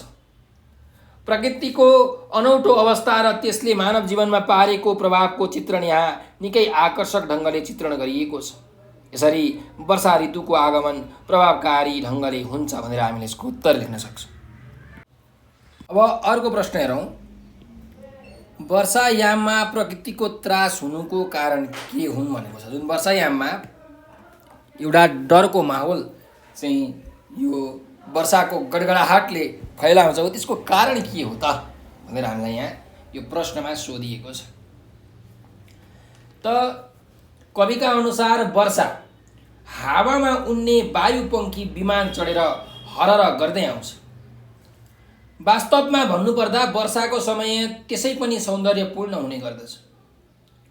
वर्षाले सौन्दर्यको सृष्टि गर्नुको साथै उसको आगमनले चराचर जगत नै खुसी र रसमय बन्दछ। तापनि उसको आगमन एकदम त्रासयुक्त हुन्छ। वर्षाको आगमनका क्रममा अग्ला पहाडका चुचुराहरूमा विमानका पाङ्राहरू घोटिएर आकाश गड्याङ गुडुङ गर्दै थर्किन थाल्दछ। विमानका पाङ्राहरू घोटिएर ठुलो आवाज निकाल्दै र सबैतिर फैलदै वर्षाको आगमन हुन्छ। त्यो आगमन सामान्य प्रकृतिको नभएर डरलाग्दो किसिमको हुन्छ भने अर्कातिर वर्षाको आगमन निकै भयानक रहेको हुन्छ। वर्षाकालीन प्रकृति आफै भयङ्कर रूप लिएर देखा पर्छ। यसले जमिन शिखर अनि आसमान थर्काउँदै आफ्ना क्रियाकलापहरू गर्छ। अनेक रूप देखाउँदै आउने वर्षा आफैमा सृजनाको प्रतीक हुन्छ। त्यसैले वर्षायाममा प्रकृतिको त्रास हुने हो भनेर तपाईहरूले यसको उत्तर लेख्न सक्नुहुन्छ। अब हामी अर्को प्रश्नमा जाउँ। ग नम्बरको प्रश्न हेरौँ के छ। तल दिएको निबन्धांश पढी अन्त्यमा सोधिएका प्रश्नको उत्तर दिनुहोस् भनेको छ। यो निबन्धांश हामी पढौँ है त। नेपाल सांस्कृतिक दृष्टिले अत्यन्त समृद्ध छ। नेपालको संस्कृति भनेको विविधताको संस्कृति हो। नेपालमा वेद पुराण आदि संस्कृत वाङ्मयको अनुसरण गर्ने संस्कृतिमध्ये एक हो। त्यस्तै नेपाल गौतम बुद्धको जन्मभूमि हो र संसारमा लोकप्रिय बौद्ध संस्कृतिको उद्गम स्थल पनि नेपाल नै हो। त्यस्तै नेपालमा श्रममा आधारित र प्रकृतिलाई पूजा गर्ने आफ्नै प्रकारको मौलिक संस्कृति छ।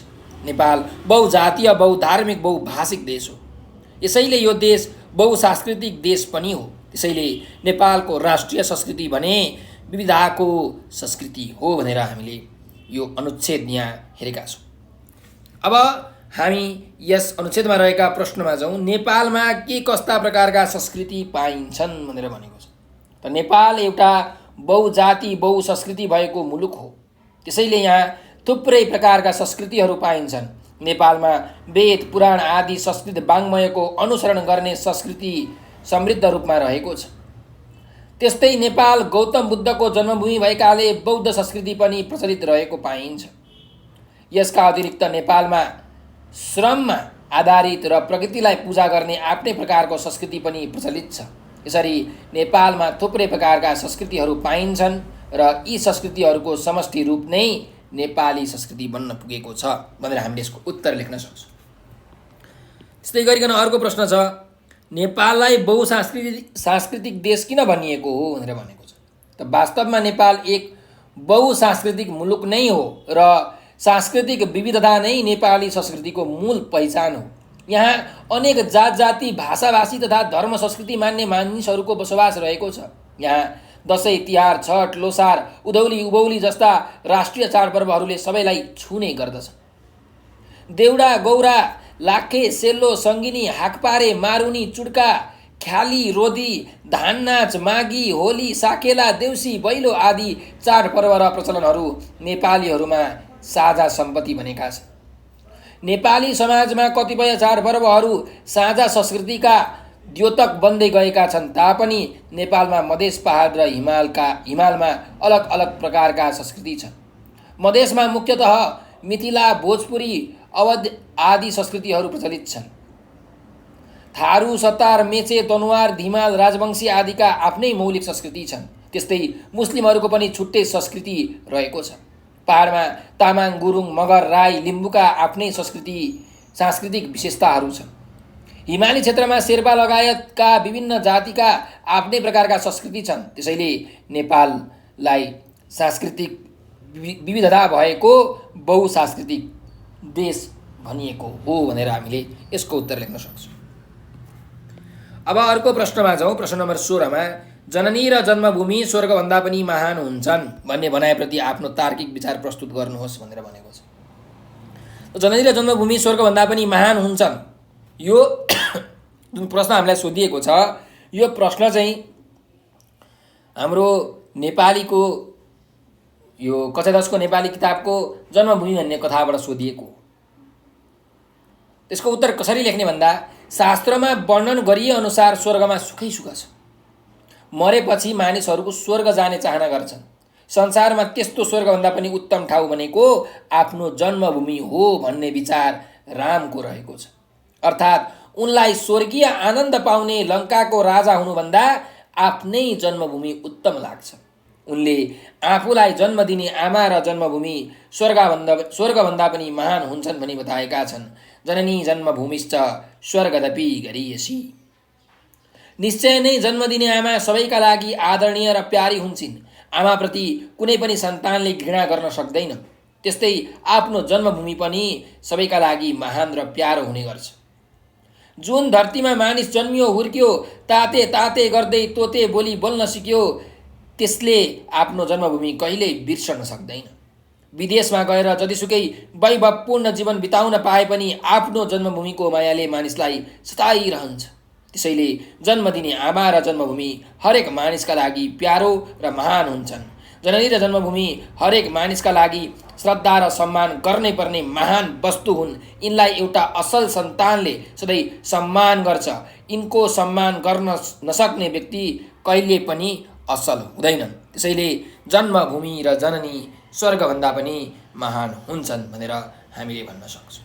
यसरी तपाईहरुले आफ्नो तर्क दिएर यस प्रश्नको उत्तर लेख्न सक्नुहुन्छ।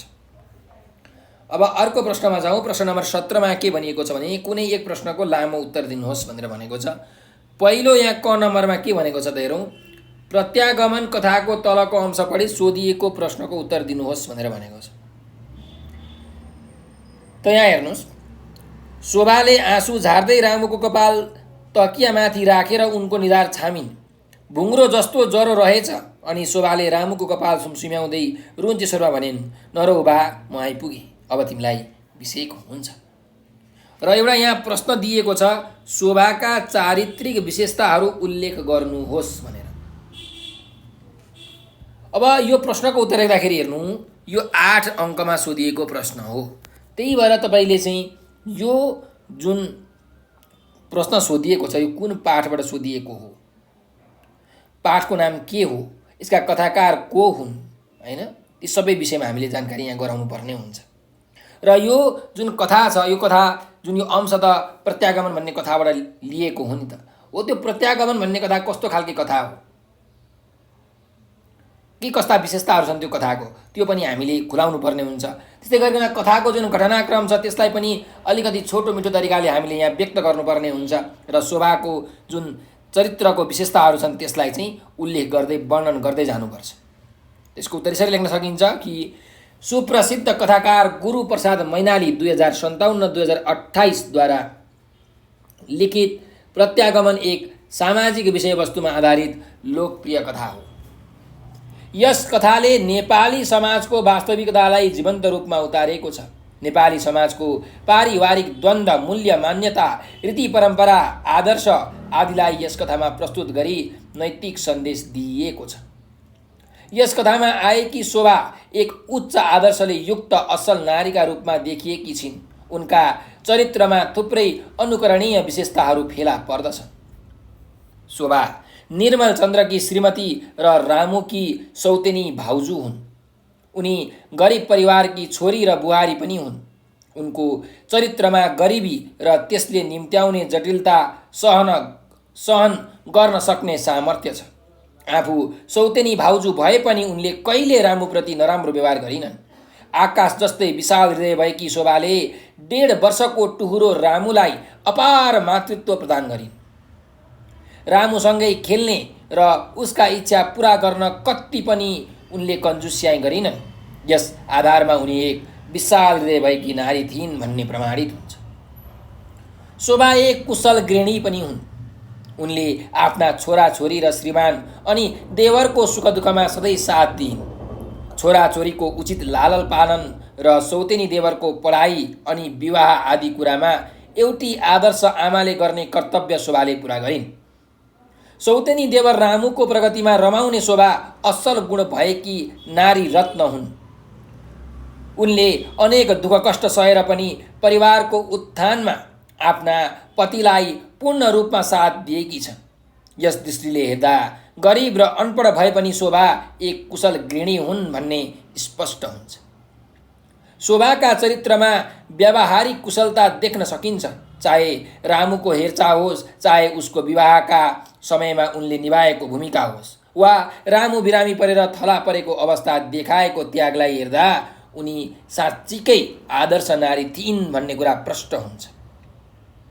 बिरामी रामुलाई श्रीमतीले वास्ता नगरेको थाहा पाएर शोभाले अति नै अप्ठ्यारो परिस्थितिमा समेत साथ दिइन्।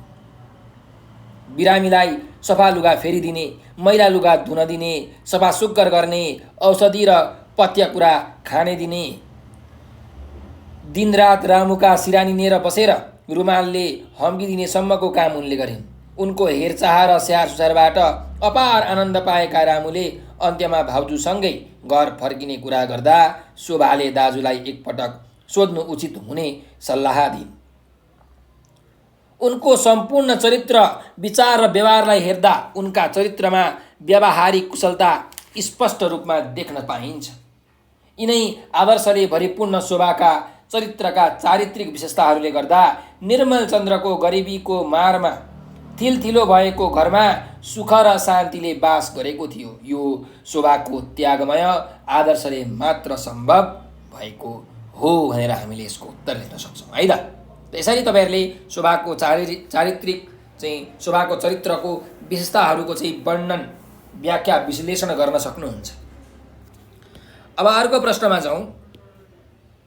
म सडक बोल्दैछु शीर्षक कविताको पंक्ति गुच्छा पढी सोधिएको प्रश्नको उत्तर दिनुहोस् भनेर भनेको छ। यहाँ जुन म सडक बोल्दैछु भन्ने कविता छ, यसको यो पंक्तिहरूको गुच्छा दिएको छ, समूह दिएको छ र यो एउटा गद्य कविता हो। यसलाई हामीले चाहिँ कुनै छन्दमा गाउन सक्दैनौँ, तर यसलाई यति गति र लय मिलाएर हामीले पढ्नुपर्ने हुन्छ।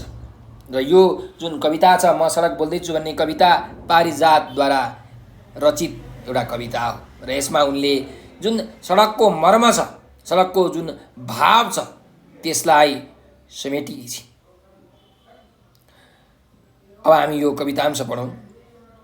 सडक हुँ बाढीमा डुब्न सक्छु, सडक हुँ पहिरोले पुरिन सक्छु, माटो ढुङ्गा पन्छाए पानीको बेल तह लगाए, फेरि देखिन सक्छु, जोडिएर फेरि चालु हुन सक्छु, सडक हुँ हराउँदिन, सडक हुँ कहिले भाँचिन्न, मसँग यति नै अपेक्षा राख, मसँग यति नै अपेक्षा राख। यसरी यो कवितांश हामीले यहाँ पढिसकेका छौँ। अब हाम्रो यहाँ प्रश्न एउटा छ, हेरौँ। सडक भएर सडकले भोग्नुपर्ने कठिनाई र सङ्घर्षलाई मानव जीवनसँग कसरी तुलना गर्न सकिन्छ? लामो उत्तर लेख्नुहोस् भनेर भनेको छ। त पारिजात 1994-2050 लिखित म सडक बोल्दैछु एक चर्चित लोकप्रिय गद्य कविता हो।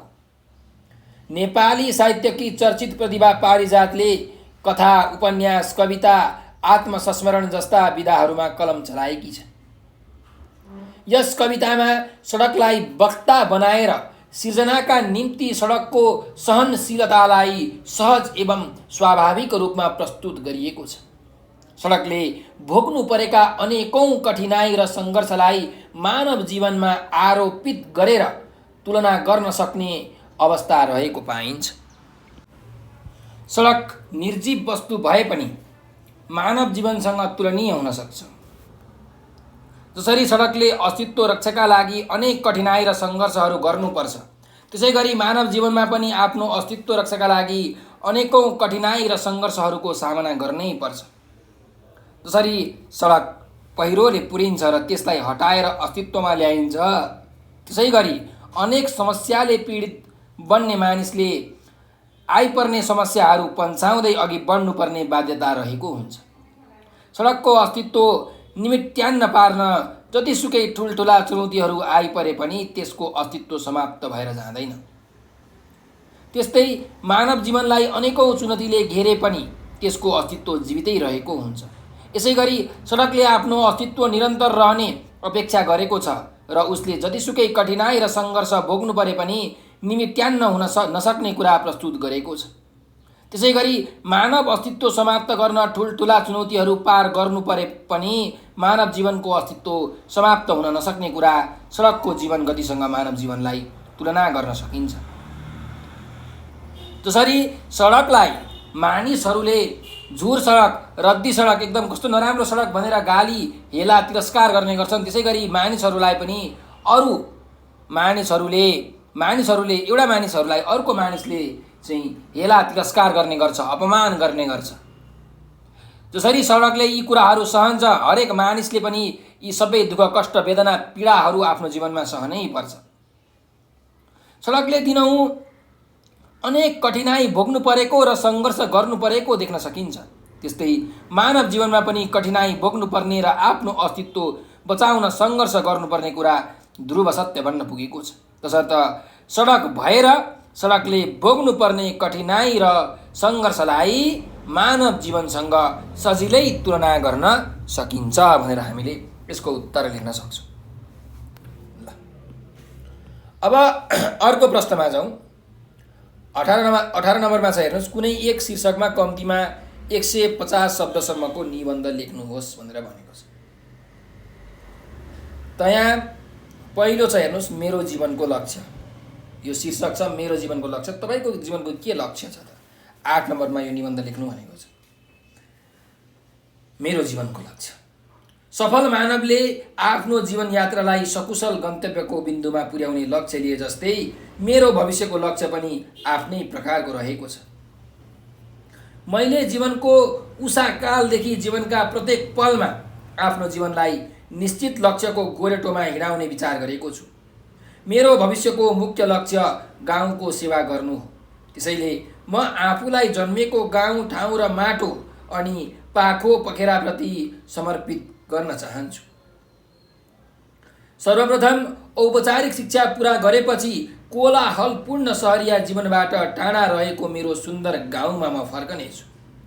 म मेरो गाउँलाई प्रेम गरेर वा सेवा गरेर राष्ट्रलाई प्रेम गर्न चाहन्छु। मलाई गाउँको सेवाबाट राष्ट्रको विकास र उन्नति प्रगतिमा टेवा पुग्नेछ भन्ने पूर्ण विश्वास छ। मलाई पाइला टेक्न सिकाउने, ताते गर्न र तोते बोली फुटाई आमा अनि बाबा भन्न सिकाउने मेरो सुन्दर एवं रमणीय गाउँ र यसको सेरोफेरालाई सिङ्गार पटार गर्नु मेरो मुख्य लक्ष्य रहेको छ। गाउँवासीहरूमा गाउँप्रतिको प्रेम, हार्दिकता अनि स्नेहको भावना जगाएर म राष्ट्र प्रेमको महान यज्ञमा टेवा पुर्याउन चाहन्छु। वास्तवमा मेरो गाउँले आधुनिक शिक्षाको उज्यालो राम्ररी देख्न पाएको छैन। सभ्यता, मानवता र हार्दिकताको मुहान मानिने गाउँहरू अब अविकसित अवस्थामा रहनु विडम्बनाकै कुरा हो। गाउँलेहरूमा शिक्षाको ज्योति बाल्ने, यातायात व्यवस्थाको निम्ति पहल गर्ने अनि घरेलु उद्योग धन्दाप्रतिको चासो जगाएर गाउँलेहरूको आर्थिक अवस्था सबल पार्ने मेरो लक्ष्य रहेको छ।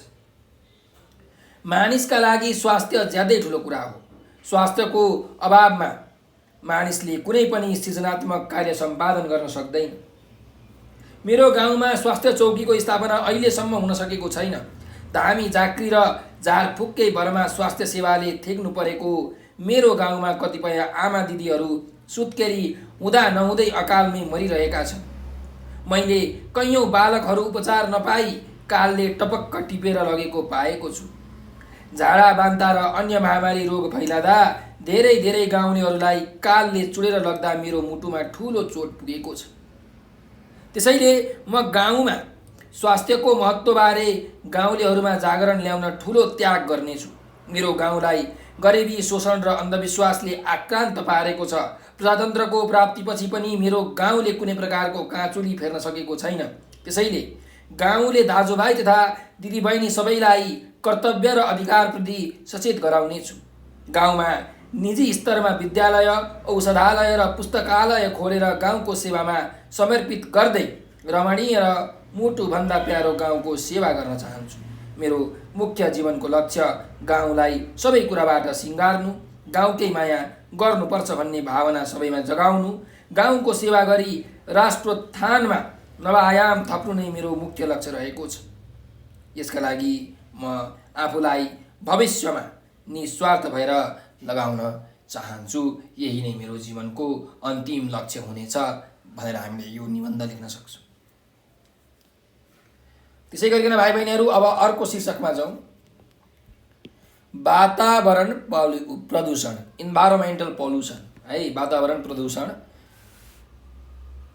वनस्पति, जीवजन्तु, हावापानी, तापक्रम, ध्वनि, प्रकाश, माटो आदिको पारस्परिक क्रिया तथा अन्तर्क्रिया नै के हो त? वातावरण हो। वातावरणका दुई स्वरूपमध्ये भौतिक र सांस्कृतिक पर्दछन्। धरातलीय स्वरूप हावापानी तथा ताल, सागर, समुद्र, खनिज, माटो, वनस्पति आदि भौतिक वातावरणका अङ्ग हुन् भने मानिसद्वारा निर्मित घर, मठ मन्दिर, मस्जिद, बस्ती, कृषिभूमि, सडक, नहर आदि सांस्कृतिक वातावरणका अङ्ग हुन्। कुनै पनि ठाउँको भौतिक वातावरणले त्यस ठाउँको जनजीवन र त्यहाँको उन्नतिमा केही न केही प्रभाव पारेको हुन्छ तापनि मानव जातिका लागि निकै चुनौतीको विषयका रूपमा वातावरण प्रदूषणलाई लिइन्छ। वास्तवमा पृथ्वीको चारैतिर फिजिएको हावालाई दूषित पार्ने वा दोषयुक्त पार्ने काम वातावरण प्रदूषण हो। मानव सभ्यताको विकास सँगसँगै मानव समाजमा थुप्रै विकृति र विसङ्गतिहरू पनि जन्मिएका छन्। ती विकृति र विसङ्गति मध्ये वातावरण प्रदूषण पनि एक हो। प्राणीले धरतीमा जन्मनसाथ सास फेर्ने काम गर्छ। उसले श्वास प्रश्वास लिने हावा नै स्वच्छ नभएमा उसको जीवन रोगग्रस्त र अस्वस्थ बन्न जान्छ। जीवनको आरोग्य र स्वस्थताका निम्ति वातावरण स्वच्छ हुनु आवश्यक छ। प्रकृति सदा स्वच्छ रहन्छ। सारा प्राणीलाई प्रकृतिले स्वच्छ वातावरण दिएर आफ्नो काखमा हुर्काएको मान्छेले प्रकृतिलाई नै जित्ने नाममा प्रकृतिको विनाश गरेको छ। मानिसले जति भौतिक विकास गर्दै लगेको छ त्यति नै वातावरण प्रदूषित बनेको छ। भौतिक विकासका कारण प्रकृतिका नदी, हावा, रुख र सम्पूर्ण हरियाली प्राय विकृत भएका छन्। खास गरी उद्योग एवं कल कारखानाको धुवाँ र त्यहाँबाट निस्केको दूषित पानी तथा सहर बजारमा ढल र फोहोरको समुचित व्यवस्था नगरिएका कारण आजको वातावरण नै प्रदूषित बन्न गएको छ। वातावरण प्रदूषण हुने मुख्य कारणमा वनजङ्गलको जथाभावी फलानी पनि एक हो। वनजङ्गलको जथाभावी फलानी गरिएका कारणले हरियाली अपहरित हुन पुगेको छ। डाँडाहरू जताततै नाङ्गा, निर्वस्त्र र उजाड देखिन थालेका छन्।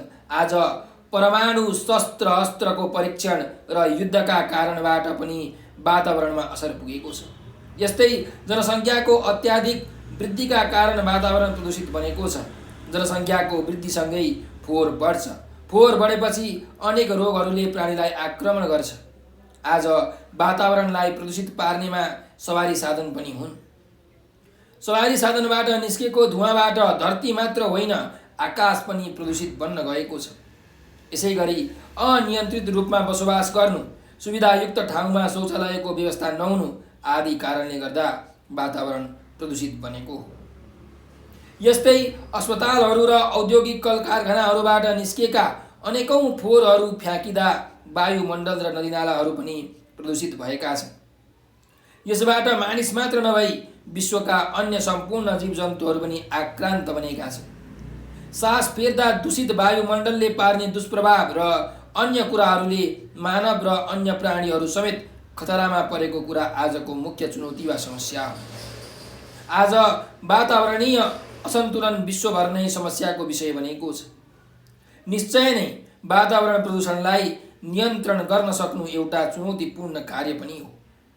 सरकारी र गैर सरकारी स्तरबाट सक्रियता देखाएर जनचेतना ल्याउन सके वातावरण संरक्षण सम्भव हुन्छ। तर यो कार्य आज त्यति सहज छैन। त्यसका लागि धेरै चुनौतीहरूको सामना गर्नुपर्ने हुन्छ। वातावरण प्रदूषणलाई हटाउन आज अनेकौं गोष्ठी तथा सेमिनारहरू भइरहेका छन्। ती गोष्ठीहरूमा थुप्रै धनराशि खर्च गरेर अनेकौं प्रस्तावहरू पारित गरिन्छन्, तर कार्यान्वयनको तहमा नपुग्दै भिलाएर जान्छ। अतः आज वातावरण प्रदूषण सम्पूर्ण प्राणीका लागि ठुलो समस्या बनेको छ। यसको समाधानका लागि सङ्कल्पका साथ सबैले सचेत भएर अगाडि बढ्नु आवश्यक हुन्छ भनेर यसरी तपाईँहरूले यो निबन्ध लेख्न सक्नुहुन्छ। अर्को यहाँ शीर्षक छ जलस्रोतको बहुउपयोगिता। जलस्रोत वाटर रिसोर्सेसको चाहिँ उपयोगिता कहाँ उपयोग हुन्छ त त्यसको विषयमा हामीले निबन्ध लेख्नु पर्यो। त नेपाल अपार जलस्रोत भएको मुलुक हो। जलस्रोतका दृष्टिले नेपाललाई ब्राजिल पछिको दोस्रो धनी मुलुकका रूपमा लिइन्छ। यहाँ हिमालबाट निरन्तर बगिरहने कोशी, गण्डकी, कर्णाली र नारायणी जस्ता नदीहरू छन्। त्यसै गरी विभिन्न पोखरी वा तालहरूमा प्रचुर मात्रामा जलभण्डार रहेको छ। यो एउटा भूपरिवेष्टित राष्ट्रका रूपमा रहे पनि यहाँका नदीहरूले समुद्रसम्मको यात्रालाई अविच्छिन्न जोडिरहेका छन्। जलको उपयोगिता अनेक क्षेत्रमा हुने गर्दछ। जुनसुकै प्राणीको जीवन पनि जलकै कारण चलिरहेको हुन्छ। जल बिनाको जीवनबारे परिकल्पनासम्म पनि गर्न सकिँदैन। त्यसैले जलको पहिलो उपयोगिता भनेको प्राणलाई संरक्षण गर्नु वा जीवनलाई जीवित राख्नु हो। मानवदेखि पशुपक्षी वा वनस्पतिसम्मका लागि पहिलो आधारभूत आवश्यकता भनेको जल नै हो। त्यसै गरी जललाई ऊर्जाको भरपर्दो आधार मानिन्छ। कम लगानीमा दिगो विकासका लागि जल ऊर्जा नै भरपर्दो माध्यम हो। वर्तमान औद्योगिक युगमा जलबाट उत्पादित विद्युत ऊर्जा नै विकासको प्रमुख आधार हो। उद्योग कल कारखानाका कारण मानव जीवनको आर्थिक विकासमा वृद्धि हुने गर्दछ। लाखौं मानिसले रोजगारी पाउँछन् र हजारौं मानिसको श्रमलाई वैज्ञानिक उपकरणको सहयोगबाट सहज तुल्याउन सकिन्छ। पर्यटन प्रवर्धनका दृष्टिले समेत जलस्रोतको सही सदुपयोग आवश्यक मानिन्छ। कृषि प्रधान मुलुकमा कृषि सिँचाइका लागि जलको उपयोगिता पनि त्यत्तिकै अनिवार्य रहेको छ। जलकै कारण मत्स्य पालन गर्न सकिन्छ र वैकल्पिक रोजगारको प्रवर्धन पनि गर्न सकिन्छ। यहाँको जलसम्पदाबाट 8 करोड 30 लाख किलोवाट विद्युत उत्पादन हुने क्षमता भए पनि यसको पर्याप्त उपयोग हुन सकेको छैन। हालसम्म 64 जिल्लाहरूमा विद्युत सेवा पुगेको छ र उत्पादित विद्युतको उपयोग 9.11% जनताले मात्र गर्न पाएका छन्। आगामी दशकभित्र यो 20%मा वृद्धि गर्ने लक्ष्य राखिएको छ। विद्यमान जलसम्पदाको समुचित उपयोग हुन सकेमा 26,50,000 हेक्टर जमिनमा सिँचाइ पुर्याउन सकिन्छ। तर वर्तमान समयमा नगण्य मात्रामा सिँचाइ सुविधा प्राप्त भएको छ। काठमाडौँ, पोखरा लगायत ठुल्ठुला सहरहरूमा अझै पर्याप्त खानेपानीको सुविधा हुन सकेको छैन। जे होस्, देशको चौतर्फी विकासका लागि जल सम्पदाको धेरै महत्त्व रहेको देखिन्छ। जलविद्युत विकास गर्न सकेमा यातायात, कृषि, स्वास्थ्य, उद्योग आदि विभिन्न क्षेत्रको विकास हुन गई जनताको जीवनस्तरमा समेत वृद्धि हुने कुरामा दुई मत छैन। जलको यति धेरै उपयोगिता रहे पनि र नेपाल जलस्रोतको धनी देश भए पनि यसको जहाँ जहाँ जति सदुपयोग हुन सक्नु पर्थ्यो त्यति सदुपयोग भइरहेको छैन भनेर हामीले यसरी निबन्ध लेख्न सक्छौँ। त भाइ बहिनीहरूलाई यो भिडियो कस्तो लाग्यो कमेन्टमा प्रतिक्रिया दिन नबिर्सनुहोला र तपाईँहरू एउटा नम्बर टिप्नुहोस् 9849595895 9849595895 हो यो नम्बरको भाइबर, टेलिग्राम र व्हाट्सएपमा तपाईँहरूले हामीलाई मेसेज गरेर आफ्नो समस्या व्यक्त गर्न सक्नुहुन्छ। साथसाथै हजुरहरूले हामीलाई टिकटक, फेसबुक, ट्विटर र इन्स्टाग्राममा पनि फलो गर्न सक्नुहुन्छ। टिकटक, फेसबुक, ट्विटर र इन्स्टाग्राममा नेपाल अनलाइन स्कुल लेखेर सर्च गर्नुहोस् र हामीलाई फलो गर्नुहोस्, किनकि हामीले त्यहाँ नेपालीको मात्रै होइन, अङ्ग्रेजीको, कम्पलसरी म्याथ, अप्सनल म्याथ चाहिँ इपिएच, सामाजिक लगायत सम्पूर्ण एसीका सब्जेक्ट्सहरूको चाहिँ ओल्ड क्वेसन सोलुसनको भिडियो बनाएर हालेका छौँ। मोडल क्वेसन सेटहरूका सोलुसनको भिडियो बनाएर हालेका छौँ। तपाईँहरूलाई आजभन्दा अगाडि एसीमा जति पनि क्वेसनहरू सोधेका छन् ती सबै क्वेसन्सहरूको सोलुसनको भिडियो बनाएर हालेका छौँ। हरेक च्याप्टर वाइज क्वेसनका सोलुसनको भिडियो बनाएर हालेका छौँ। भेरी सर्ट लङ क्वेसन्सहरू। त्यस्तै गरिकन हजुरहरूको कन्सेप्टलाई एकदम क्लियर बनाउनको निम्ति कन्सेप्ट बेस्ड क्वेसनका सोलुसनको भिडियो बनाएर हालेका छौँ। यी सबै भिडियोहरू तपाईँहरूले हेर्नुभयो भने तपाईँहरूले एसीको इक्जाममा A+ त 300% ग्यारेन्टी ल्याउनुहुन्छ, त्यसमा कुनै दुई मत नै छैन। र यसले तपाईँलाई अर्को के फाइदा हुन्छ भने तपाईँहरूले पछि क्लास 11मा, 12मा, ब्याचलरमा, मास्टरमा विभिन्न साइन्स, म्यानेजमेन्ट, एजुकेसन, आर्ट्ससँग रिलेटेड सब्जेक्ट्सहरू पढ्नुहुन्छ र हायर लेभल स्टडिजमा के हुन्छ भने धेरै नयाँ कुराहरू हामीले पढ्नुपर्ने हुन्छ, अलिक कम्प्लेक्स कुराहरू हुन्छ। तर ती कुराहरूलाई बुझ्नको निमित्त हाम्रो एउटा राम्रो बेस हुनुपर्छ। हामीले एउटा राम्रो बेस बनाउनुपर्छ भनेको सानैदेखि, जरैदेखि एउटा राम्रो नलेज हामीसँग हुनुपर्छ। तब मात्र हामी नयाँ कुराहरूलाई राम्ररी बुझ्न सक्छौँ, छिटो बुझ्न सक्छौँ, सजिलै बुझ्न सक्छौँ। त्यसैले हाम्रो यो भिडियोहरूले तपाईँहरूलाई एउटा राम्रो बेस बनाउन मद्दत गर्छ। हामीले युट्युबमा पुरै प्लेलिस्ट नै बनाएर सिरियल अर्डरमा च्याप्टर वाइज क्वेसनका सोलुसनको भिडियो हालेका छौँ। सेट क्वेसनहरूका पनि त्यही सिरियल वाइज भिडियो हालेका छौँ। ती भिडियो तपाईँहरूले हेर्न सक्नुहुन्छ र हाम्रो भिडियोलाई लाइक, सब्सक्राइब र सेयर गर्न भने नबिर्सनुहोला। यति भन्दै म आज बिदा दिन चाहन्छु। हजुरहरूले यो भिडियो अन्तिम समय हेरिदिनुभयो त्यसको लागि हजुरहरूलाई हृदयबाट धेरै धेरै धन्यवाद छ।